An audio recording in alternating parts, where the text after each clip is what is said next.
Bien-aimés de Dieu, aujourd'hui l'Église nous donne l'occasion de fêter la Sainte Famille qui est composée de Joseph, Marie et Jésus, la petite Trinité.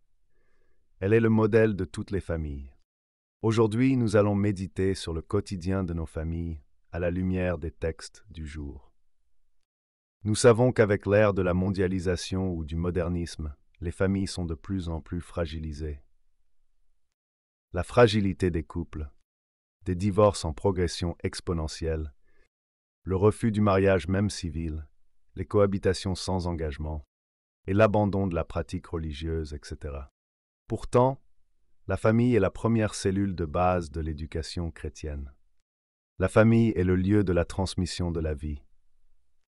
La famille, c'est le lieu où on peut encore trouver la consolation quand on nous a rejetés partout. Il n'y a pas de famille parfaite, certes, mais c'est à chacun d'apporter une pierre de construction pour bâtir une famille digne de ce nom, malgré les différences.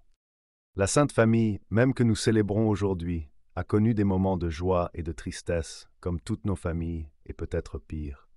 Citons quelques exemples. Avant la naissance de Jésus, Joseph a été bouleversé quand il a appris que sa fiancée était enceinte. Mais avec l'intervention divine, il a accepté d'accomplir la volonté de Dieu. Ce qui devait être un motif de divorce de nos jours, sans écoute et sans compréhension. Une autre épreuve, après la joie de la naissance de Jésus, Hérode va chercher à tuer l'enfant. Ils seront obligés de fuir et s'exiler en Égypte. Un autre traumatisme évoqué aujourd'hui est la recherche angoissante de Jésus, disparu pendant 3 jours lors d'un pèlerinage à Jérusalem. Marie et Joseph, inquiets, le retrouvent finalement dans le temple, enseignant parmi les docteurs. Leur soulagement est mêlé d'étonnement face à ces paroles. « Ne saviez-vous pas que je dois être dans la maison de mon Père ?» Ce passage révèle la douleur d'une séparation et l'épreuve de foi vécue par la Sainte Famille.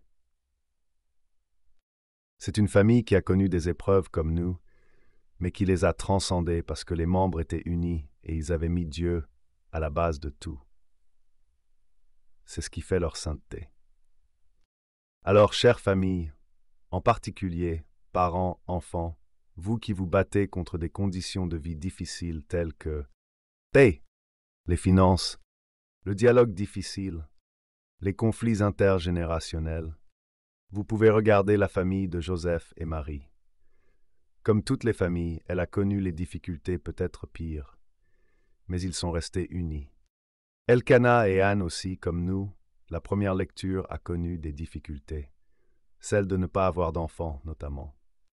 En effet, dans cette lecture, nous découvrons Anna, une femme qui a longtemps prié pour avoir un enfant.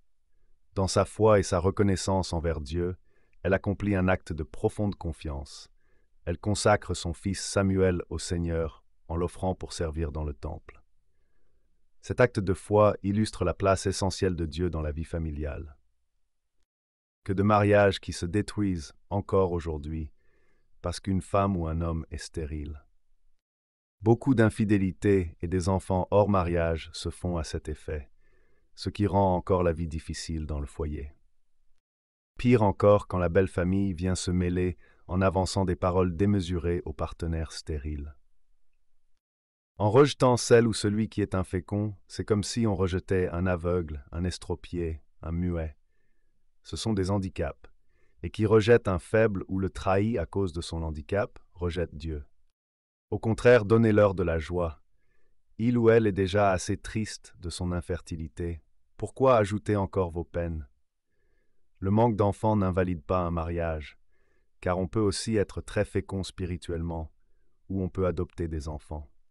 D'ailleurs, combien d'enfants ont besoin d'un père ou d'une mère aujourd'hui? Ils sont nombreux. L'enfant n'est pas seulement celui du géniteur, mais aussi de celui qui en prend soin tendrement, dit-on souvent.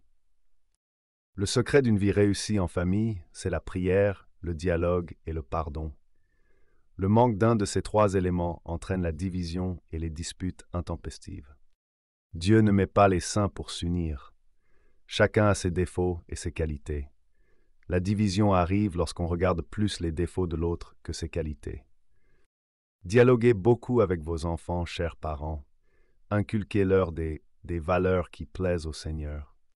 C'est triste d'entendre des parents ou des enfants qui n'ont aucun regret de dire « Je ne cause pas avec mon père ou ma mère, je ne cause pas avec ma fille ou mon fils ». Si vous êtes veuf ou veuve, asseyez-vous avec les enfants et arrangez beaucoup de choses en famille. Vous êtes orphelin, construisez toujours des ponts entre frères et sœurs. Évitez des divisions entre vous.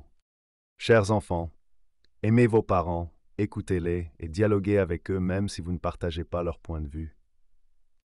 Beaucoup d'enfants encore abandonnent leurs parents malades. Beaucoup ont honte de les présenter en public parce qu'ils sont âgés. Combien cherchent à avoir de leurs nouvelles? Combien s'occupent d'eux? Combien prient ou inscrivent des messes pour eux s'ils sont décédés?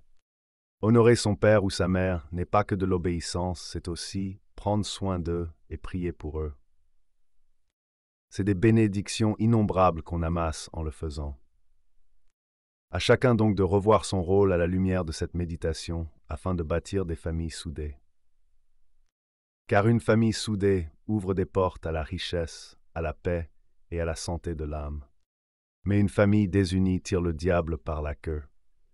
Nous pouvons aussi devenir des saintes familles.